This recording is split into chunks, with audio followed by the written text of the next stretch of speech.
Ladies and gentlemen, this is Rambo number 5. 1, 2, 3, 4, 5. At the end of the first one, he wasn't meant to survive, and no. I refuse to sully one of my favourite guilty pleasure songs by associating it with Rambo Last Blood, which is a bad film.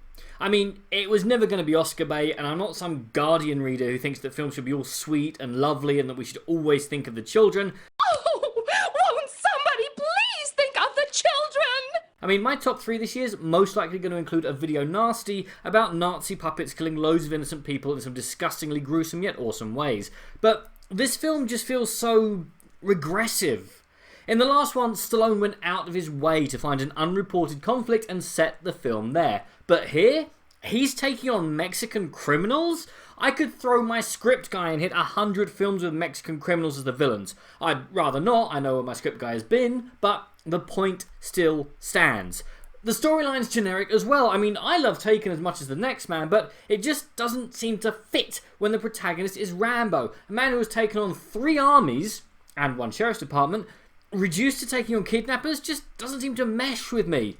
Like I say, the plot's pretty much taken without the speech, whereupon a wise father tells their young child not to explore the world as everyone out there is evil. Child doesn't listen, get kidnapped, and dad has to kill a lot of foreign red shirts in a bid to save his daughter and prove himself right. Someone other than me has called it serious hairy dad games in relation to video games, and here, there's nothing more that can be said about the plot. I mean, there were things about this film that I did like. I liked that Rambo was somewhat vulnerable, and I'm always a fan of a montage, but there was just something about this film that rubbed me the wrong way, and I think it was because the violence felt mean-spirited. I mean, the other 3 Rambo films where he actually kills people, seriously, he didn't kill anyone in the first film, but we were never expected to glorify in these kills, like we were suffering through one of those insufferable Saw films. Here, though, we're expected to cheer as Rambo slices up I have no idea how many amount of red shirts, who, whilst we know why Rambo has decided the world's a better place without them in, we're never told how many of them there are, if they're actually supposed to pose a threat to Rambo, who goes through him like a student going through 3 shots, or even the layout of the location he's taking them on in.